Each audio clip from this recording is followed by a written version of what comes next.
everyone, welcome to the AI webinar on prompt engineering with Azure OpenAI. This is Melody Ng from Global Partner Solution Tech Team to present you the session today. The AI webinar is a series of technical and business webinars covering a wide range of Azure AI and OpenAI topics to empower partners leverage in-depth knowledge and skills for rapid LLM solution development. Today, I'll be introducing prompt engineering techniques frequently used in Azure OpenAI content generation. We'll first cover technical concepts on prompt engineering in generative AI. I'll then introduce you to some prompt engineering best practices and dive deep into chunking, training, chain of thought, and other iterative prompting techniques. During the demo lab, I'll walk you through an interactive notebook with examples to apply the prompt engineering tactics we learned. And of course, we have the Q&A session where you can ask anything you're interested to learn more about. First, let's learn what is prompt engineering. Prompt engineering is a concept in natural language processing or NLP that involves embedding descriptions of tasks in input to prompt the model to output the desired results. Prompt typically includes problem descriptions, instructions on how to solve the problem, and examples of correct problem and solution pairs.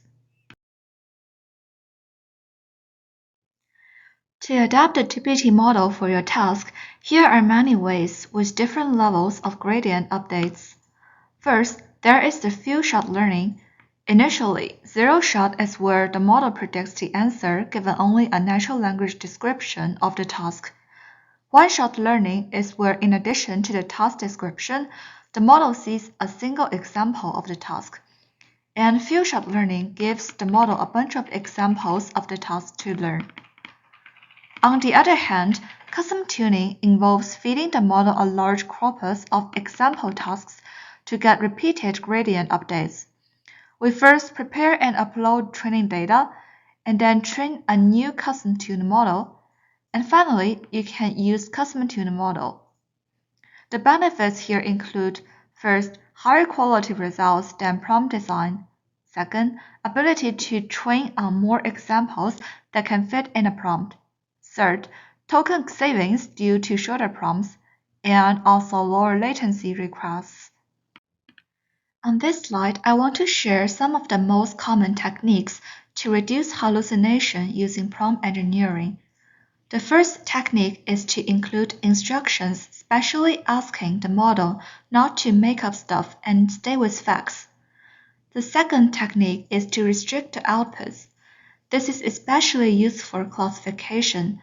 Restrict the model to choose from a confined list instead of having it generate free-form category names. The third technique is to add chain of thought style of instructions, which means just add please solve the problem step by step in the prompt. The fourth technique is to repeat the most important instructions in the beginning and the end to help the model following it. The fifth technique here is to position the most important instructions in the last to make use of the latency effect. Note that the list is high level and certainly not complete. In practice, each use case is different, so please experiment and try a variety of techniques and figure out the best approach for each use case. After learning the definitions, let me show you a couple of examples of prompt engineering to give you a better understanding of the components of prompt and how the result would look like. Here is a task example where we have this customer review of bike purchased. It's pretty lengthy. In the prompt, we specify the instructions to analyze the customer review and provide feedback and sentiment. And you can take a look at the output here. It clearly states the tone and sentiment of feedback, in addition to the summarization of the review.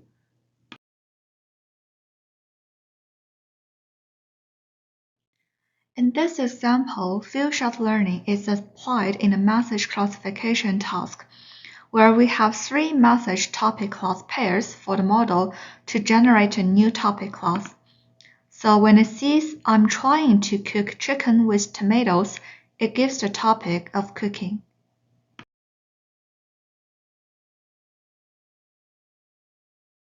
In this example, we are given a whole conversation transcript between agent and customer. By prompting the model to summarize the conversation transcript, we get a nice and short paragraph of key information and action performed in a chronological order.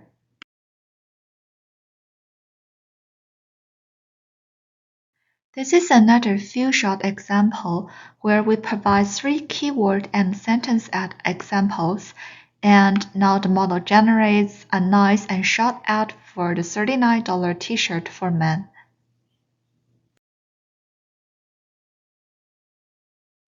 Here is an example of crafting a topic classifier using prompt engineering to help an insurance company to sort incoming customer questions.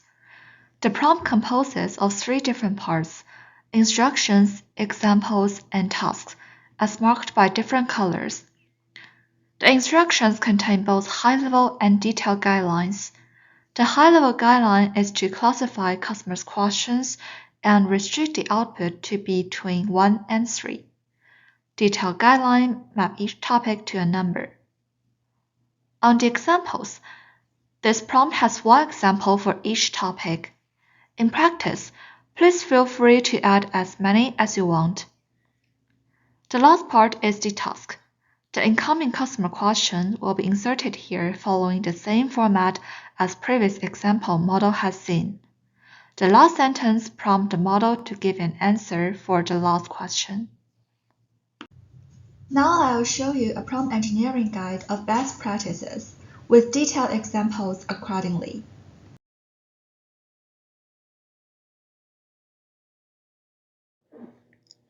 Now, when GPT fails on a task, what should it do? Search for a better prompt that elicits more reliable answers, or invest in thousands of examples to fine-tune a custom model? There is actually no simple answer.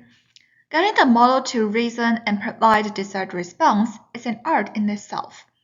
Yes, you can use one-shot and few-shot learning, but in many cases, this won't be enough. My guess is that we want to master this art and come up with techniques to help our customers use this model to derive the outcome desired before going to the expensive fine-tuning solutions. The following is a guide to some of these techniques. The beauty of these models is that we don't have to tinker with code. We can simply use prompt engineering to guide the model to reason through a human partnership approach. So we may start with clear instructions, add prime the output, add clear syntax, and use prompt training. We can also use few-shot learning for the model to understand the examples or use few-shot reasoning. We can even break the task down, add system message for guardrails. We can use affordance or tools when needed, add chain of thought prompting or fine-tuning with chain of thought. We can use prompt chunking if the prompt is really long. We can use codes to generate a single sentence, specify the output structure, or adjust the temperature and top P parameters to adjust the creativity level. It is obvious that we want to provide a model with clear instructions rather than vague ones. But in addition, the sequence in which information is fed in a prompt matters.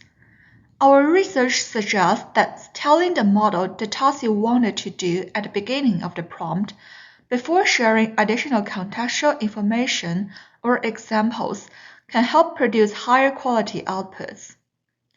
In the example here to the left, a key part of instruction is shared at the end only, and the result is incorrect. In the example to the right, we give the exact statement we want to check before we give snippet context. This allows the token representations extracted from the snippets to be tailored to the statement we are checking, and the resulting model response is accurate. Models can be susceptible to recency bias, which means that information at the end of the prompt may have more significant influence over the output than the information at the beginning.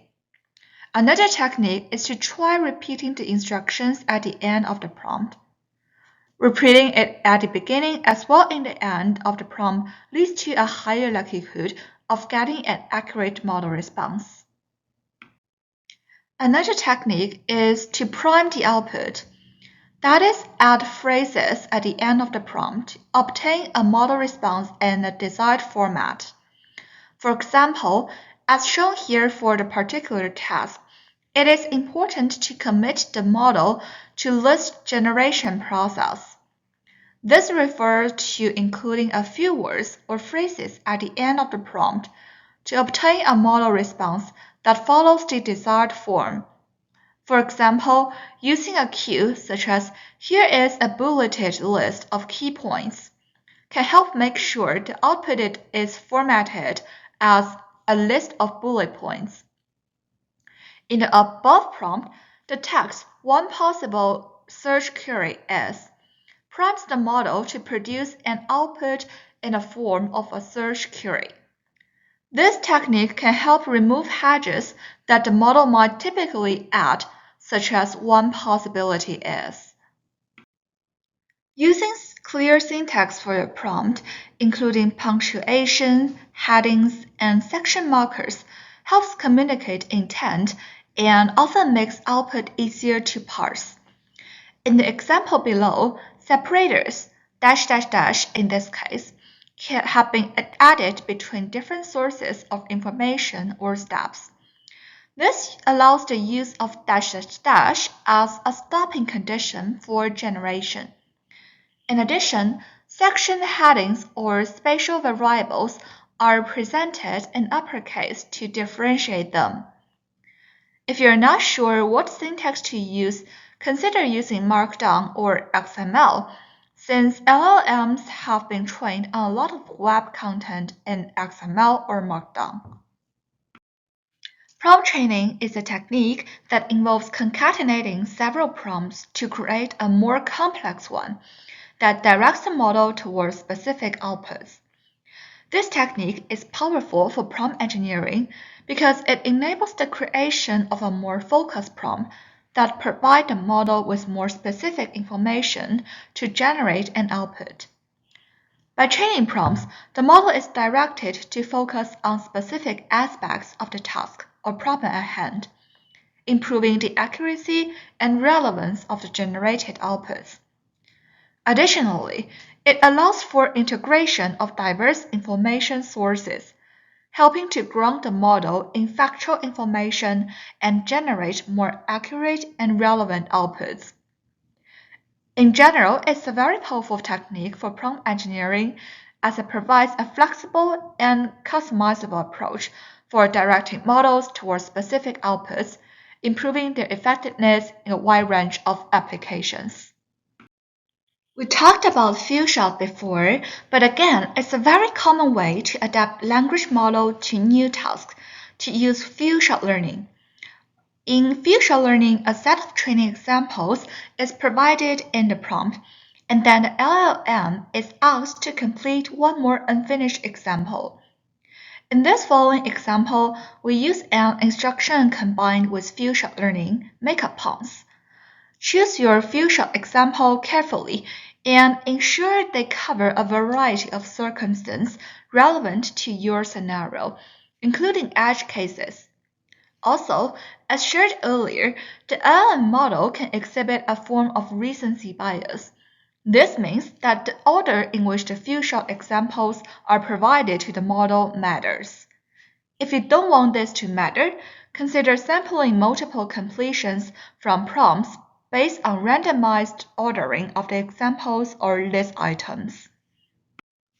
Few-shot reasoning is similar to few-shot prompt, but instead here we provide a reasoning example for a specific task to help the model reason on a different one.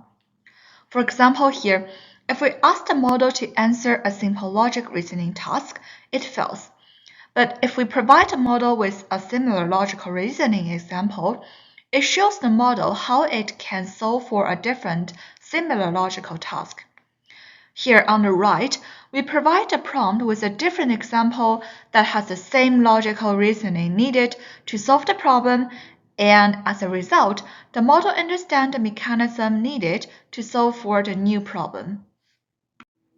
LLMs usually perform better if the task is broken down into smaller steps.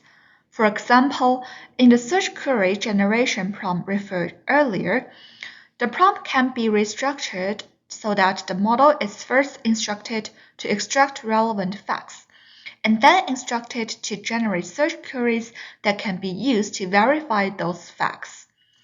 Notice the use of clear syntax to differentiate the sections and prime the output. In this simple example, breaking the task down from 1 to 2 steps is not very dramatic, but when trying to do this for a larger piece of text, with manufacturer claims, breaking the task down can make a significant difference. If you find that the model response is not as desired, it can often be helpful to add a meta prompt or system message that directly corrects the behavior.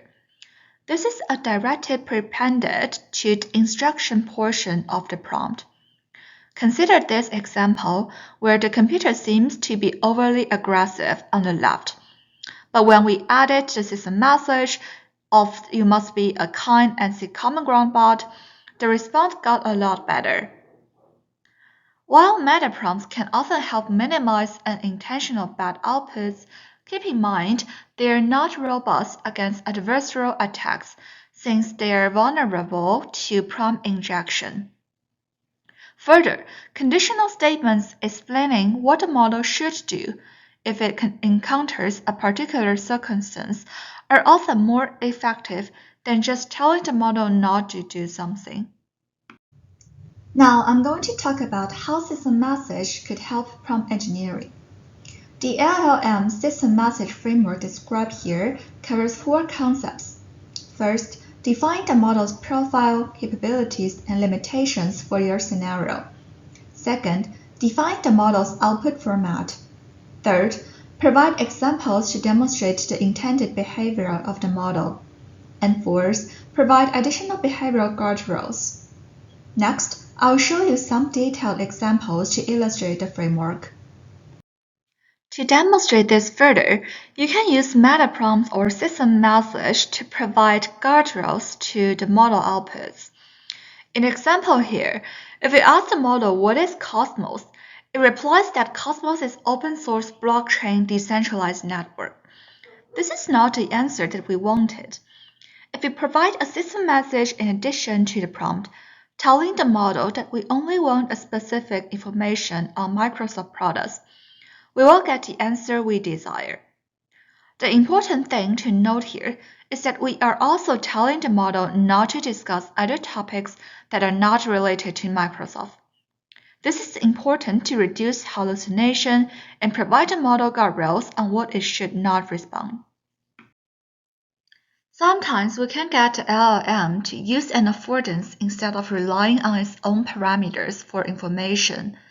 Search, for example, can be an affordance to avoid fabricated answers and to get up-to-date information.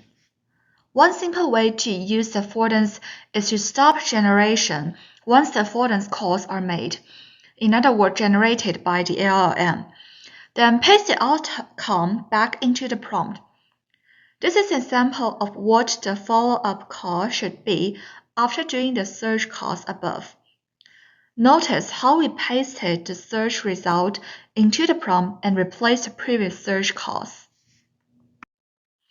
Chain of thought prompting is a variation on the break the task down technique. Instead of splitting the task into smaller steps, in this approach, the model response is instructed to proceed step by step and present all the steps involved. Doing so reduces the possibility of inaccuracy of outcomes and makes assessing the model response easier. It is a very powerful technique that should be used in any simple and complex reasoning tasks. Here are the few short examples demonstrate different ways of use chain of thought on different reasoning tasks. It can help enormously at doing math or arithmetic or deriving logic. In fact, the author of this technique benchmarked this approach, and results were astonishing. It quadrupled accuracy from 18% to 79%. The author found that it was most helpful for multi-step arithmetic problems, symbolic reasoning problems, strategy problems, and other reasoning problems. But sometimes, chain of thought may also lead to wrong results. It especially struggles when the examples are short, but the task is long, and sometimes you as human do not know how to solve the problem yourself. One interesting trick is to have the model decompose the task into smaller tasks and figure it out on its own. This allows the model to reason along the way and can lead to much better results. The technique is called selection inference prompting.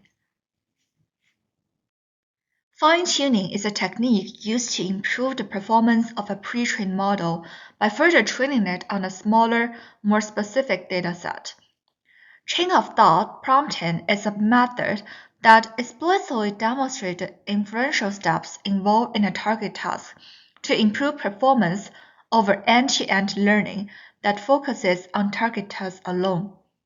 Combining fine-tuning with chain of thought prompting can be a powerful technique for advanced prompt engineering scenarios because it allows for more specific and accurate performance on complex tasks.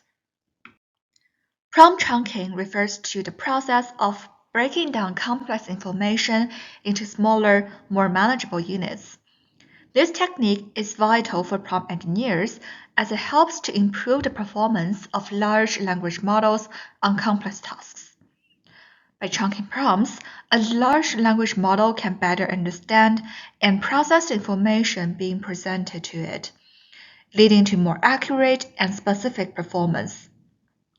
In this example here, we chunk a large knowledge base into smaller units so that they can be incorporated into a prompt without going beyond the token limit. We use summarization to reduce the length of the unit, keeping only the meaningful content, and then ingest it back into a new prompt with additional information concatenated with a new unit. This technique allows you to ingest more knowledge into a prompt. Sometimes we want the model to output only a single simple sentence or string, but the model may generate additional text that you do not want it in your output. We can use stop sequences to tell the model to end the completion guidance. We can do this with a code symbol and set as a stop sequence. Using your prompt to specify the structure of the output can have a significant impact on the nature and quality of the results. Sometimes, meta prompts such as only write true facts or do not fabricate information might not be adequate mitigations. Instead, asking for the model response to also include citations necessarily could result in reducing the prevalence of makeup responses. For example, if you force the LLM to cite a source material when it makes statements, those statements are much more likely to be grounded. Asking for citations makes it so that LLM must make two errors every time it fabricates a response. The first error is the fabricated response, and the second is the bad citation. Note that the closer the citation is to the text it supports, the shorter the distance ahead LLM needs to anticipate the citation, which suggests that inline citations are better mitigations for hallucinations than citations at the end of the content. Similarly, if you ask the LLM to extract factual statement from a paragraph, it may extract compound statements such as X is doing Y and Z, which may be hard to verify. This can be avoided by specifying an output structure such as entity 1, relationship, entity 2.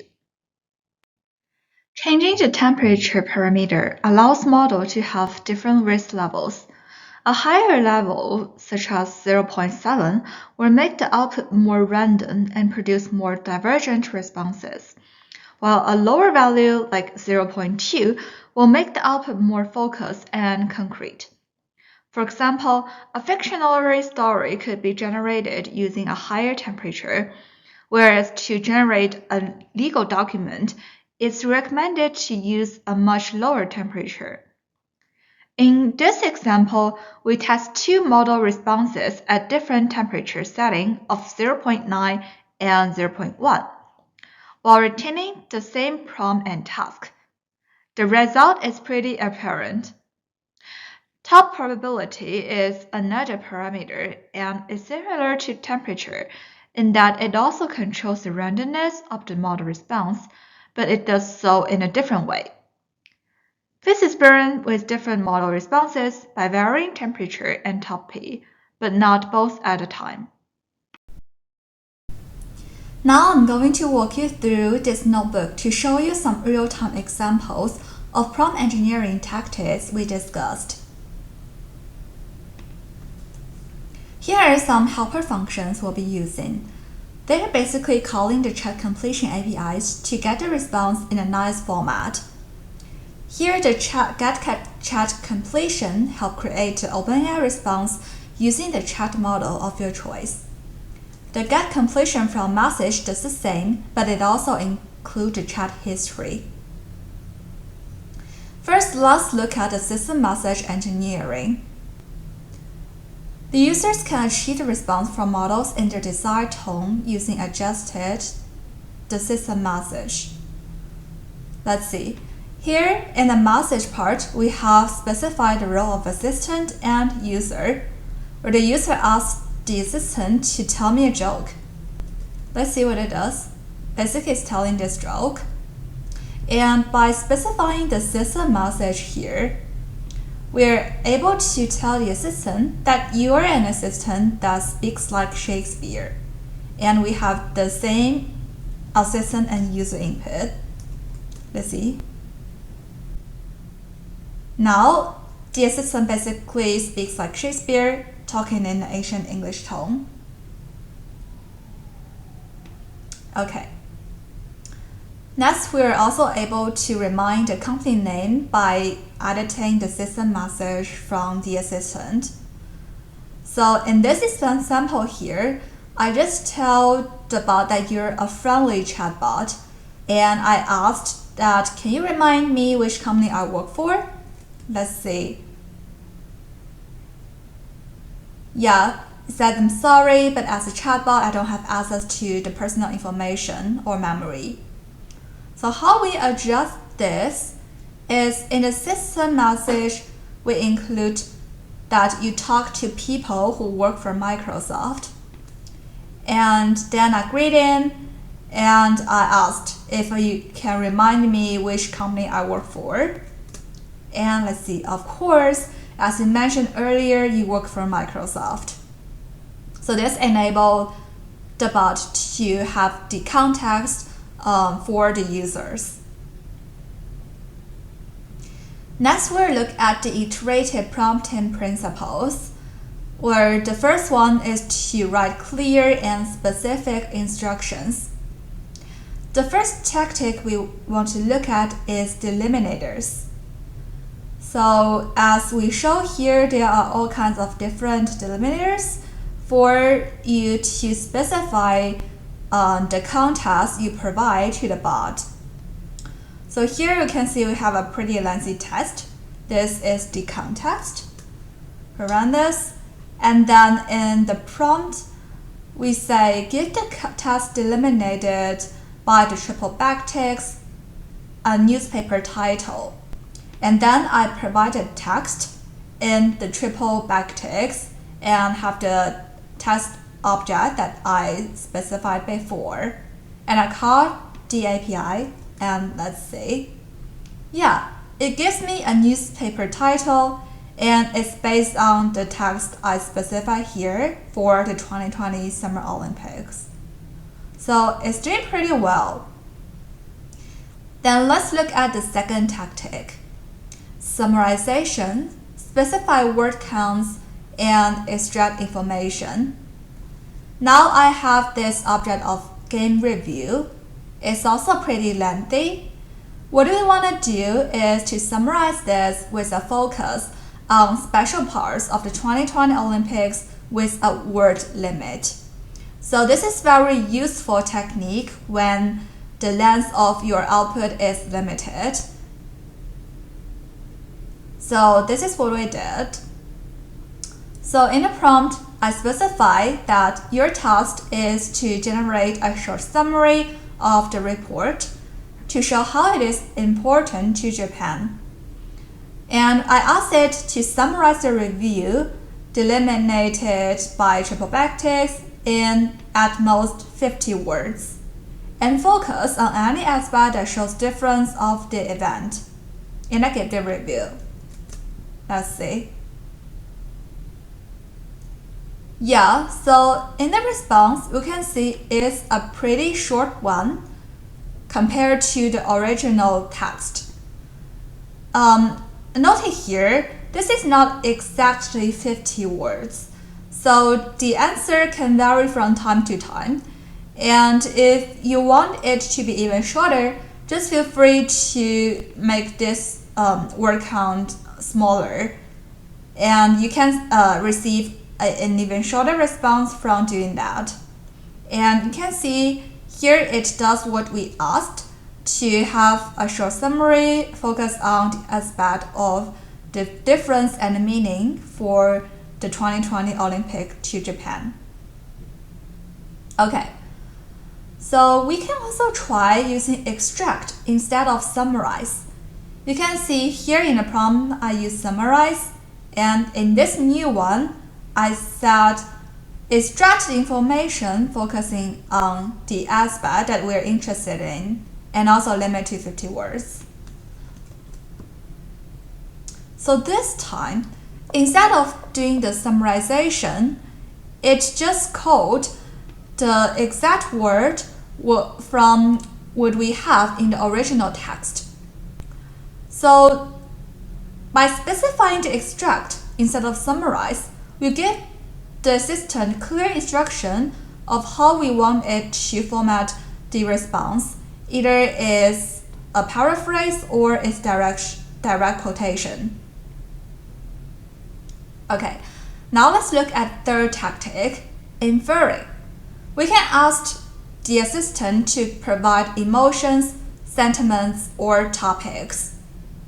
Here in the task, we want to identify the types of emotion and sentiment, positive or negative, of this review, and also format it in a JSON object. I run this review, and then in the prompt, I say identify the following item from the review text. First is this list of emotions that the writer of the following review is expressing, and second is the sentiment, whether it's positive or negative. I also asked to format the response as a JSON object with emotion and sentiments as the key. And if the answer is not present, just use a no. You make your response as short as possible and format the anger value as a Boolean. Okay, let's see how it does. Yeah, so it gives me a JSON object with these two keys that I specified. And as I mentioned, these are all the emotions detected, and this is the overall sentiment. Okay. In the next challenge, we're going to infer 3 topics of the story below. So this is another story for the Olympics.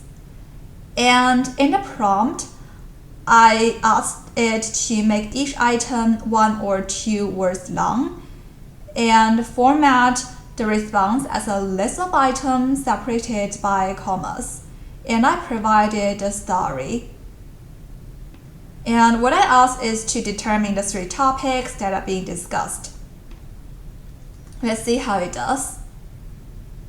Yeah, here are exact 3 topics extracted from this pretty lengthy text. and it's doing a pretty good job of saying the first one is for Olympics, second one is for pandemic, and then the medal count. Let's look at the fourth tactic. It's transforming. We can specify the target language and writing style, and even ask for grammar check. In this example, we have this news item in English and Chinese. We want the model to identify the language that these lines are in, and then translate it in different languages to both English and Korean. Let's run this item. So because we have two items here, I use a for loop for it to process in the same cell. Okay, so here in the prompt, I asked which language is this that we've seen, and it called the API to give the response. And then I asked translate the following text to English and Korean. Let's see how it does. So first it identified the original message is in English and Chinese. And separately, it translated into English and Korean for each of these items. So it's doing a pretty good job as I identified this is English and this is Korean language. Now let's look at the fifth tactic, expanding. We can ask for the customized and for the automated reply. So here, in this task, we want a customized automated reply to the following customer email. The customer faced an issue while buying an Olympic game ticket. We can see the sentiment is negative, and this is the review. In the prompt, what we tell the assistant is that it's a customer service AI assistant. The task is to send the email reply to the customer.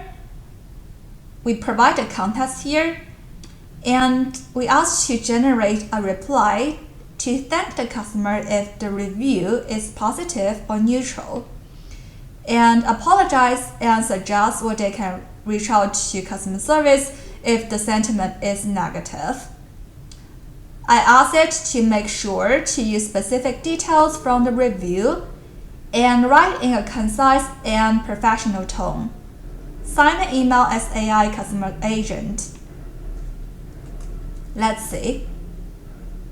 Okay, this is the AI assistant generated response, and it's pretty accurate as what I tell it in a prompt. The sign, the language tone, and also it codes the context that was provided in the object. So because this is a negative review, it's first thank you and apologize to the customer and ask it to contact the customer service. So it's doing a pretty good job by looking at the prompts.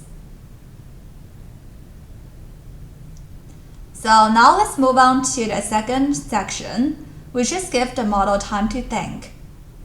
The first tactic is to specify the steps required to complete a task. So sometimes you can help the model to slow down and give more robust, detailed answers by specifying the steps it should take. Let's ask for the output in multiple specified format. So here in the prompt, I've specified a task to help a journalist summarize information from the article for publication. After a title, I asked to generate 5 keywords from the context. After the keywords, I asked it to include a table to organize the information. After the table is done, for the table, I also specified it should have 2 columns. The first column is the title, and the second one is the keywords as a list. I asked to give the title to the table and format everything in an HTML that can be used in a website. Okay, let's run this. So by specifying the task in several subtasks, we can see the model understands each part, and it has the title here, delimited by the HTML notations, and second one is the keyword. We can see the keyword and content, and here another list of keywords. So it's doing what we asked it to do, and because it's a pretty complex task, by separating it into smaller subtasks, we're able to make the model comprehend better.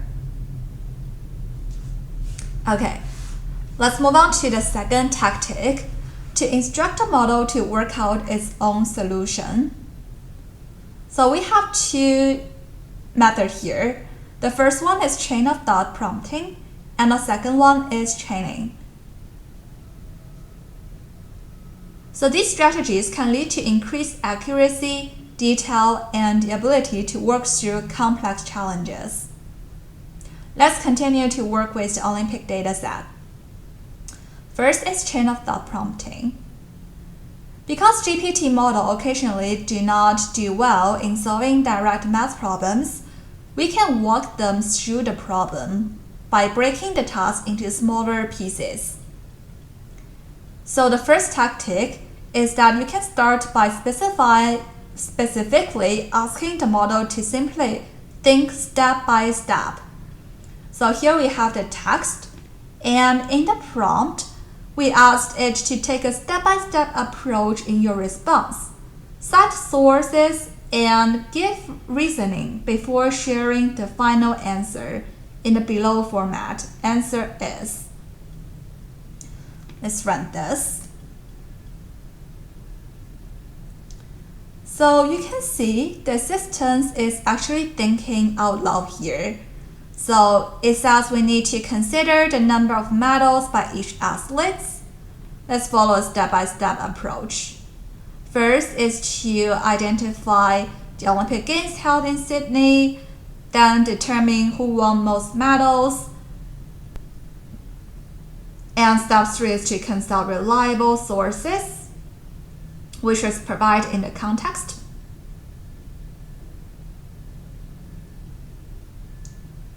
And yeah, it didn't reach to the final conclusion, but it separated the task into several steps as we asked.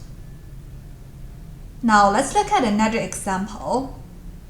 In the prompt, we say what is the largest time zone difference between the top two countries who won the most gold medals in the 2020 Olympic Games. We asked the model to think aloud as you solve the problem step by step.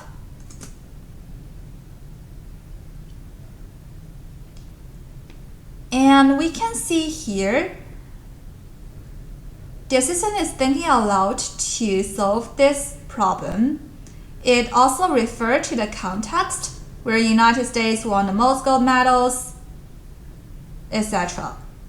So we also need to find the time zone difference between these two countries we just identified. And we can see it's proceeding this question step by step, and also providing all the reasoning behind the scene. So this is very helpful for us to understand how the model jumped to the final conclusion, especially for those more complex questions. The second tactic is to provide one-shot example. The model will learn the example and apply the patterns to a new question. So here in the prompt, we can see the question. We asked the model to compare these two countries' medal count and see how many more silver and bronze medal does the United States have over Great Britain.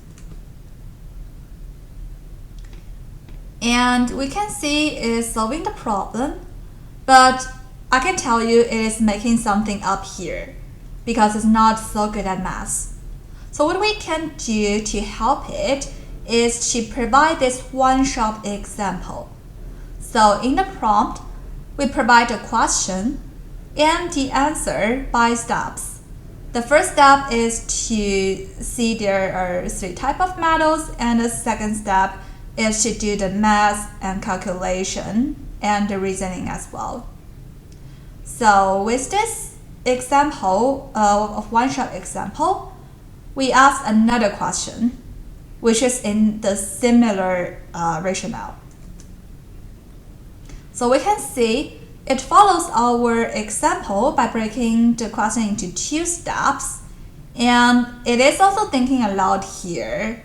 So we can see the math calculation as well, and it's jumping to the right conclusion. So this is really helpful when we provide the model with one-shot example or even a few shots. Okay. Next, we look at training. This similar to some earlier examples, we can use the model outputs from previous queries into other queries. So let's see here. In this test, we want to extract metal counts for each country from the article. We want to write an article about the summarized information and provide a title for the summary. So in the prompt, first, we ask it to generate a JSON object that contains the number of gold and total metals for each country. We save the response from this prompt into the number metals dict object. And then, in the next prompt, we use this object and write a new ask, which is write a brief article about the winner and loser of the Olympics based on medal count.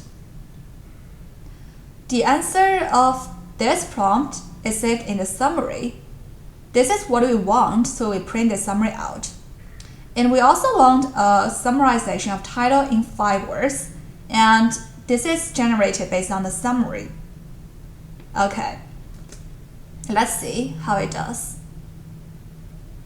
So by training, we're able to get this summary of the original text, and then we're able to get this title as well for a newspaper based on the summary that we have here. So you can see by training, we're able to also break the task into several subtasks and specify the exact component that we want to see in the final result field. Now let's look at another example. So here, your job is to write a code that will determine the country that won the most silver and bronze medals combined. We can see the model performs poorly on answering the questions directly, as here.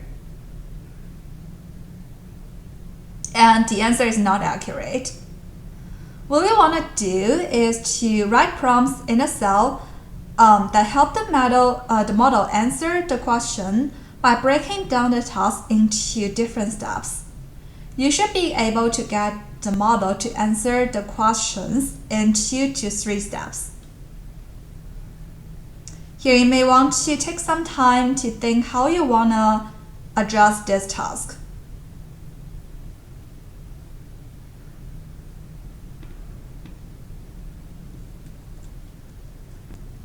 Okay, so this is how I approach this. In the prompt, I said write a JSON object that contains the number of gold and total medals for each country, and I save it in the number medal dictionary.